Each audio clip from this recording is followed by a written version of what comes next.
हाय दोस्तों, इस EHS गुलाब चंद्र YouTube में आप लोगों का स्वागत है। और अभी हम लोग दोस्तों वेल्डिंग कार्य के बारे में, उसकी सुरक्षा के बारे में और उसकी मशीन की सुरक्षा के बारे में और कार्य क्षेत्र की सुरक्षा के बारे में हम लोग जानेंगे।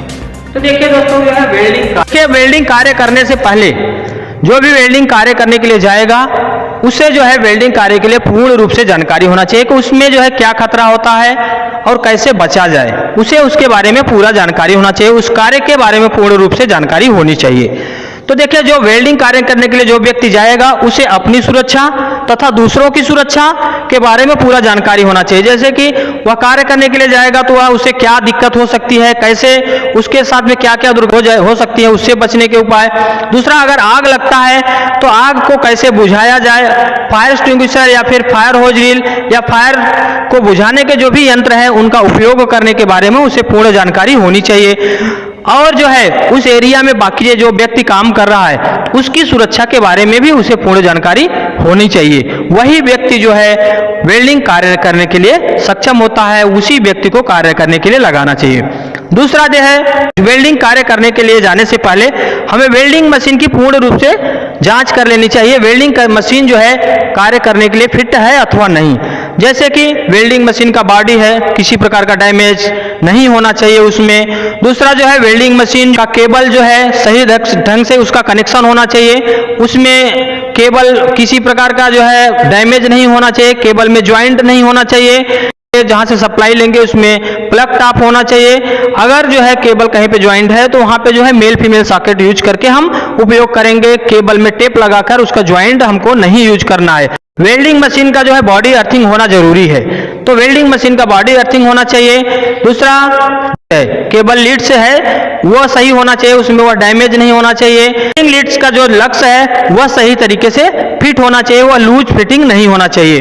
दूसरा, होल्डर जो है वेल्डिंग मशीन का जो वेल्डिंग करने का जो होल्डर है, होल्डर भी सही होना चाहिए, टूटा नहीं होना चाहिए, डैमेज है खराब नहीं होना चाहिए। जो वेल्डिंग मशीन का जो अर्थिंग क्लैंप है, अर्थिंग क्लैंप भी बराबर सही ढंग से होना चाहिए, खराब नहीं होना चाहिए। उसका भी लक्स बराबर फिटिंग होना चाहिए। लक्स अगर सही ढंग से फिटिंग नहीं रहेगा तो वहां से जो है स्पार्क निकलेगा, वह गर्म होगा, उससे फायर होने का चांसेस रहता है। तो ये सारी चीजें हमको चेक करने के बाद ही वेल्डिंग मशीन को जो है हमें कार्य क्षेत्र में भेजना चाहिए।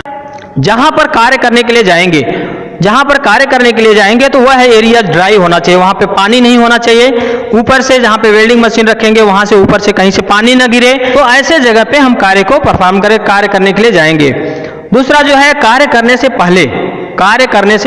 पहले हमें जो है वर्क परमिट लेना जरूरी है। हॉट वर्क परमिट इसके लिए लेना बहुत जरूरी है। जब भी हम कार्य करने के लिए जाएंगे तो तभी हम कार्य को करने के लिए जाएंगे। तो वह हार्ड वर्क परमिट जो है किसी इंजीनियर या सुपरवाइजर द्वारा चेक किया होना चाहिए और फिर जाके हम कार्य को प्रारंभ करें। लेकिन कार्य को प्रारंभ करने से पहले हमें और भी कुछ चीज़ों को देखना चाहिए। देखिए दोस्तों, यहाँ सबसे पहले हमें यह मालूम होना चाहिए कि वेल्डिंग मशीन में क्या क्या खतरे होते हैं। तो वेल्डिंग मशीन में देखिए कई प्रकार के खतरे होते हैं, कई तरीके से जो है वेल्डिंग मशीन में खतरे होते हैं, इनकी हमें जानकारी होनी चाहिए।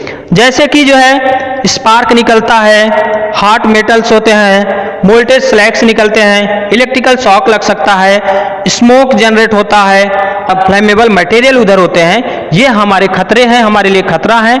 इनसे हमें बचने के लिए कुछ ना कुछ उपाय करना चाहिए। दूसरा देखिए, रिस्क क्या क्या है, आग लग सकती है, जल सकते हैं, चोट आ सकती है, सांस लेने में दिक्कत होगी, हमारे लंग्स इंजरी हो सकती है, आंखें खराब हो सकती हैं और आंखों में लाइट लग सकता है। इसके लिए जो है हमें इन चीजों से बचने के लिए, ये सारी जो हमारे लिए खतरे हैं, इनसे बचने के लिए हमें कुछ ना कुछ उपाय करना चाहिए। इसके बारे में हमें पूर्ण जानकारी होनी चाहिए।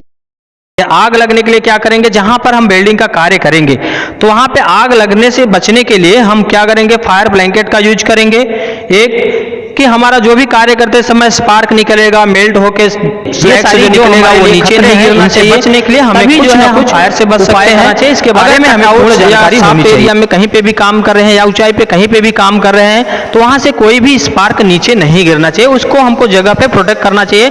नहीं तो अगर जैसे हम शाफ्ट में अगर काम कर रहे हैं, किसी कटआउट्स में काम कर रहे हैं तो वहां से कोई भी चीज गिरेगी तो वह नीचे तक जाएगी। नीचे कहीं पर भी फ्लेमेबल मटेरियल्स, कंबस्टेबल मटेरियल्स हो सकते हैं, तो वहां पे जो है आग लगने लगने का चांसेस है। इसके लिए जो है हमें जगह पर ही उसको प्रोटेक्ट करना चाहिए। इसके लिए फायर ब्लैंकेट का जरूर उपयोग करना चाहिए। और जहां पे हम कार्य करेंगे, अगर वेल्डिंग मशीन का जहां पे कार्य करेंगे वहां पे किसी प्रकार का कंबस्टेबल अथवा फ्लेमेबल मटेरियल है तो उसको हम लोग क्या करते हैं, वहां से हटा देते हैं।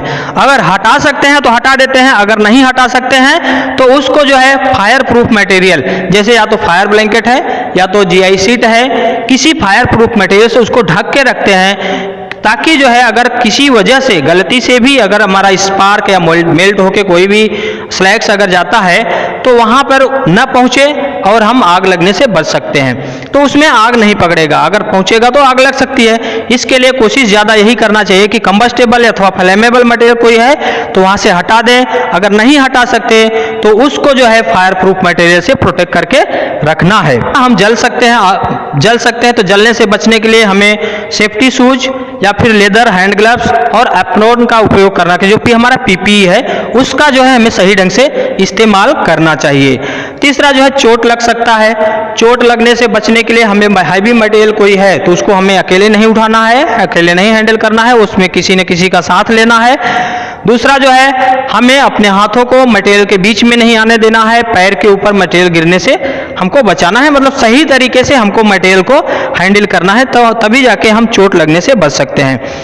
अगला जो है सांस लेने में दिक्कत आ सकती है। देखिए वेल्डिंग कार्य करते समय से उसमें से स्मोक निकलता है, जो स्मोक धुआं जो निकलता है वो हमारे जो है लंग्स के लिए नुकसानदायक, हमारे फेफड़े के लिए नुकसानदायक होता है। तो उससे जो है बचने के लिए हम लोग क्या करते हैं, मास्क का उपयोग करते हैं। अगर मास्क का उपयोग करेंगे तो हमारे लंग्स में किसी प्रकार का दिक्कत नहीं होगा। और अगला जो है आंखों में जलन होना, आंखें खराब होना। तो आंखों में जो जलन होती है, आंखें खराब होती हैं, तो इसके लिए चूंकि क्या करते हैं हम लोग वेल्डिंग कार्य करते समय कभी कभी जो है वेल्डिंग शील्ड है अथवा गोगल्स हैं उसका उपयोग नहीं करते हैं। तो अगर हम उसका उपयोग नहीं करेंगे तो वो लाइट हमारे आंखों को सीधा लगेगी, जब लाइट हमारे आंखों को सीधा लगेगी तो आंखों को खराब करती है। इसके लिए जो है हमें जो भी PPE हमारा है, सेफ्टी गोगल्स है, उसका सही तरीके से और हर समय कार्य करते समय उपयोग करना चाहिए।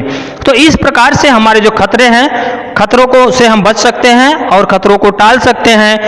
तब जब भी हम कार्य करने, वेल्डिंग कार्य करने के लिए जाते हैं तो इन चीजों को हमें विशेष ध्यान देना चाहिए। दूसरा जो है अब हम कार्य करने के लिए जाते हैं तो हमारा देखिए एरिया पूरी तरीके से बैरिकेड होना चाहिए, कोई अनऑथराइज पर्सन वहां पे नहीं आना चाहिए। आपको आग से बचने के लिए जो है, आग लगती है तो उससे बचने के लिए आपके पास फायर एक्सटिंग्विशर होना चाहिए, हो सके तो पानी का बकेट भी उधर रखना चाहिए, ताकि अगर आग लगती है तो तुरंत आप जो है उस आग को बुझा सकें। दूसरा, कार्य जो है खत्म जब होता है, कार्य जब खत्म होता है तो कार्य खत्म होने के बाद हमको पूरी तरीके से हाउसकीपिंग करना चाहिए और उस एरिया को सही ढंग से चेक कर लेना चाहिए। जहां तक हमारा मेल्टेड स्लैग जाने का चांसेस है, हमको लगता है, तो उस एरिया को पूरी तरह से जांच कर लेनी चाहिए कि ताकि जो है कोई कहीं पर फायर न लगाओ, आग कहीं पर न पकड़ाओ। अगर कहीं पर थोड़ा भी आग पकड़ा है तो उसे पूरी तरह से बुझा कर जाना चाहिए। दूसरा, जो हाउसकीपिंग करेंगे, जहां पे एरिया पे काम चल रहा होता है अपना, वहां पे हाउसकीपिंग करेंगे तो हाउसकीपिंग करने के बाद गर्म मेटल जो बचते हैं उनको जो है हमें जो है पानी डालकर उसमें ठंडा कर देना चाहिए और जो है उसको कभी भी किसी कंबस्टेबल मटेरियल या अथवा फ्लेमेबल मटेरियल जहां पे रहेगा उसमें ले जाके नहीं फेंकना है, उसे एक जगह अलग से रखना है। नहीं तो फिर अगर हम जहां पे कंबस्टेबल मटेरियल है उसमें ले जाके फेंकेंगे तो वहां पे क्या है, आग लगने का चांसेस होता है, क्योंकि यह गर्म रहता है, इससे आग पकड़ सकता है। इसके लिए हमको इसको सेपरेट एक अलग जगह पर रखना चाहिए। दोस्तों, इस प्रकार से जो है हमारे वेल्डिंग कार्य तथा उसकी सुरक्षा के बारे में हम लोगों ने जाना। अब दोस्तों, अगर आपको हमारा यह वीडियो अच्छा लगे तो आप इसे लाइक, शेयर और सब्सक्राइब जरूर करिएगा और लोगों को जहां तक हो सके उनको बताने की, उन तक जो है शेयर करने की कोशिश करिएगा, ताकि लोगों को भी इसके बारे में जानकारी प्राप्त हो। धन्यवाद।